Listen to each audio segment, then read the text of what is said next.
Hi kindergarten families, my name is Jessica Hevel and I'm the literacy coach here at Oakwood Elementary.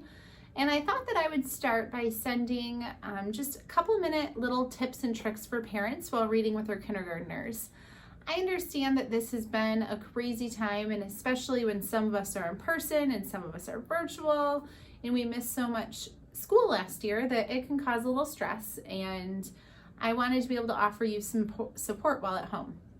So this week's tip is probably the most simple tip I'll ever offer, but it's also probably the most important. This week's tip is just to read at home. And I know that that is easier said than done sometimes. I've found that a lot of parents will get stressed when reading with their kids, and then the kids get stressed, but please remember that your number one job is to make reading fun and to enjoy reading with your child. So it's important that you're reading every single day and that it's a special time, something that you get to do together. It is completely fine if your child has an old favorite that they like to read over and over again, because that's what we like to do when we find a good book.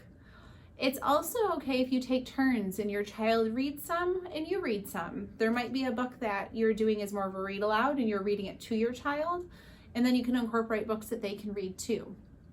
So like I said, probably the most simplest tip this week to get started, but remember that this really special time with your child at home is something that's supposed to be fun and enjoyable. And if reading is not fun and enjoyable, we're not going to get any better.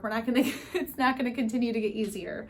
So if reading is something that's frustrating at home, try to step back and maybe pick from an old favorite or ask your kindergarten teacher for some books, so that it's a fun and enjoyable time at your house. Thank you for listening, and I'll check in again next week. Bye.